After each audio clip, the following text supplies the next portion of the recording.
కానీ ఈ రోజు మీరు చూస్తే సాక్షాత్తు టీటీడీలో తిరుమల లడ్డూ మీద ఇంత దిగజారుడుతనంగా చంద్రబాబు నాయుడు గారు మాట్లాడతారని ఎవరు ఎక్స్పెక్ట్ చేయలేదు. ఈ రోజు ఆయన మాట్లాడాక ప్రతి ఒక్కరు కూడా చీకొట్టడం మనం గమనిస్తూనే ఉన్నాం. ఎందుకంటే సాక్షాత్తు చంద్రబాబు నాయుడు గారి కొడుకే చెప్పాడు టీటీడీలో ముఖ్యమంత్రికి ఎటువంటి సంబంధం ఉండదు అని. అలాంటప్పుడు జగన్మోహన్ రెడ్డి గారు ఏదో దగ్గరుండి తిరుపతి లడ్డూలో యానిమల్ ఫ్యాట్ ని మిక్స్ చేయించినట్టుగా ఆయన ఈరోజు ఆరోపించడం ఎంతవరకు సబబని నేను అడుగుతున్నాను. ఒక్కసారి మీరు గమనించండి, చంద్రబాబు నాయుడు గారు ముఖ్యమంత్రి అయిన తర్వాత జూన్ 21వ తేదీ ఈవోగా శ్యామలరావు గారు మరి అక్కడికి రావడం జరిగింది. నెయ్యి వాసన చూస్తూ లడ్డూలో స్వచ్ఛమైన నెయ్యిని మేము వినియోగిస్తున్నామని ఆయన చెప్పడం కూడా మీరు అందరూ గమనించుంటారు. జూలై 6వ తేదీ 12వ తేదీ 2 సార్లు ట్యాంకర్లది టెస్ట్ చేయడం జరిగింది. అందులో వెజిటబుల్ ఫ్యాట్ మిక్స్ అయింది కాబట్టి దాన్ని రిజెక్ట్ చేశాము, దాన్ని వాడలేదు అని శ్యామలరావు గారు చెప్పడం మనం అందరం కూడా గమనించాం. అలాంటిది 2 నెలల తర్వాత ఇప్పుడు చంద్రబాబు నాయుడు టీటీడీకి సంబంధించిన దాన్ని టీడీపీ ఆఫీస్ లో ప్రెస్ మీట్ పెట్టి ఇలా యానిమల్ ఫ్యాట్ కలిసింది అని ఒక నింద వేసినప్పుడు దాన్ని సమర్థిస్తూ మళ్లీ శ్యామలరావు గారితో ప్రెషర్ పెట్టి ప్రెస్ మీట్ పెట్టించి ఎలా మాట్లాడిచ్చారో మీ అందరూ కూడా గమనించారు. సాక్షాత్తు నారా లోకేష్ గారే చెప్పారు టీటీడీతో ముఖ్యమంత్రికి సంబంధం లేదు అని. అలాంటప్పుడు జగన్ గారి మీద ఎలా నిందలేస్తారని నేను అడుగుతున్నా. ఈరోజు మీ ప్రభుత్వంలో మీ ఈవో ఉండగా మీరు టెస్టింగ్ చేసిన మిల్క్ లో వెజిటబుల్ ఫ్యాటా ఇంకో ఫ్యాటా ఉంటే దానికి బాధ్యత ఎవరు? శ్యామలరావు గారా, లేదా ప్రభుత్వంలో ఉన్న చంద్రబాబు నాయుడు గారా, లేదా ఎవరు టీటీడీ బోర్డులో ఉన్న మెంబర్సా? సో ఇది ఒకసారి మనం ఆలోచించాల్సిన విషయం. అంటే ఈవో గారు తాను జాయిన్ అయినప్పుడు ఏం చెప్పాడు, ఈ రోజు చంద్రబాబు నాయుడు ప్రెషర్ పెట్టాక ఏం చెప్పాడు అనేది భక్తులందరూ కూడా గమనించాల్సిన విషయం. రెండవది మీరు చూస్తే చంద్రబాబు నాయుడు డైవర్షన్ పాలిటిక్స్ ఎప్పుడూ చేస్తుంటారు. అలాగే ఈ రోజు ఆ తిరుమల కొండ మీదకి జగనన్న అధికారంలో ఉన్నప్పుడు మోడీ గారు వచ్చారు, అమిత్ షా గారు వచ్చారు, ఎక్స్ సీజే రమణ గారు వచ్చారు, ప్రెసెంట్ సీజే గారు వచ్చారు. అంతెందుకు చంద్రబాబు నాయుడు ఫ్యామిలీతో సహా వెళ్లాడు, పవన్ కళ్యాణ్ గారు వెళ్లారు. లడ్డూలో ఏ మాత్రం రుచి తేడా ఉంటే ఆ రోజే వాళ్ళు కంప్లైంట్లు ఇచ్చుంటారుగా, ఎందుకు కంప్లైంట్లు ఇవ్వలేదు?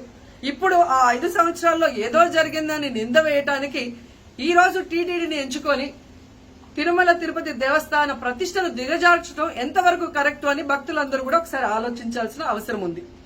అండ్ మూడోది, ఈ రోజు ఎవరైతే బీజేపీ నాయకులు కూడా మాట్లాడుతున్నారో వాళ్ళని నేను అడుగుతున్నా, ఇదే టీటీడీ బోర్డులో మెంబర్లుగా బీజేపీకి సంబంధించిన వాళ్ళు ఉన్నారు. మరి ఆ రోజు తప్పు జరిగితే వీళ్ళందరూ ఎందుకు మోడీ గారికి అమిత్ షాకి ఇన్ఫార్మ్ చేయలేదు, ఎందుకు దీని మీద చర్యలు చేపట్టలేదు అనేది నేను అడుగుతున్నా.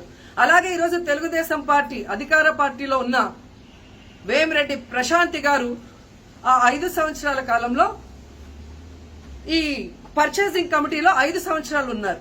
అలాగే ఇప్పుడు మంత్రిగా ఉన్న పార్థసారథి గారు కూడా పర్చేసింగ్ కమిటీలో ఉన్నారు. మరి వాళ్ళని విచారించండి, ఆ బోర్డు మెంబర్లందరినీ బయటకు వచ్చి మాట్లాడమని చెప్పండి, తప్పు జరిగిందా లేదా. ఈరోజు ఇంతమంది గొప్ప గొప్ప వాళ్ళు తిరుమలకు పోయి లడ్డు తిన్నా జరగని తప్పు వాళ్ళ పర్చేస్ కమిటీలో ఉన్న వాళ్ళు జనసేన పార్టీ తెలుగుదేశం పార్టీలో చేరిన వాళ్ళని మాట్లాడకుండా కేవలం జగన్ గారిని టార్గెట్ చేసి మాట్లాడటం చూస్తే రాజకీయ లబ్ధి కోసం తిరుమల పవిత్రను భ్రష్టు పట్టిస్తూ ఈరోజు చంద్రబాబు నాయుడు చేస్తున్న నీచ నికృష్ట రాజకీయాలు అందరూ కూడా గమనించి ఆ చంద్రబాబు నాయుడికి బుద్ధి చెప్పమని కోరుకుంటున్నా. ఇక ఫైనల్ గా తనని ఎవరూ నమ్మరు అనుకున్నప్పుడు పవన్ కళ్యాణ్ గారిని ఫ్రేమ్ లోకి తీసుకురావడం చూస్తున్నాం. ఇది కూడా మనం అందరూ కూడా గమనించాలి. ఎందుకంటే ప్రాయశ్చిత్త దీక్ష చేస్తున్నానని పవన్ కళ్యాణ్ అంటున్నారు. ప్రాయశ్చిత్త దీక్ష ఎవరు చేస్తారు? తప్పు చేసిన వాళ్ళు చేస్తారు. అంటే చంద్రబాబు నాయుడు తప్పు చేశాడు, ఇది అబద్ధం, ఈ లడ్డూలో కల్తీ జరగలేదు, ఇది నాకెక్కడొచ్చి ఆ పాపం చుట్టుకుంటుందన్న భయంతో పవన్ కళ్యాణ్ ప్రాయశ్చిత్త దీక్ష చేస్తున్నారనేది ఈ రోజు మాకు అందరికీ అర్థమవుతున్న విషయం.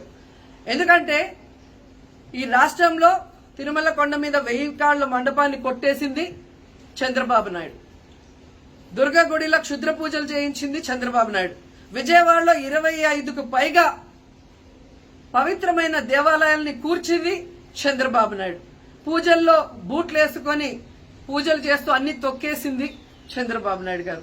ఇలాంటి చంద్రబాబు నాయుడు కోసం ఎన్ని ప్రాయశ్చిత్త దీక్షలు చేసినా ఆయనైతే దేవుడు క్షమించడు. అలాగే హిందువులు కూడా చంద్రబాబు నాయుడిని క్షమించరు. ఆ పాపం నుంచి తప్పించుకోవడానికి పవన్ కళ్యాణ్ చేస్తున్న ఈ 11 రోజుల ప్రాయశ్చిత్త దీక్ష పవన్ కళ్యాణ్కి మాత్రమే పనికొస్తుంది.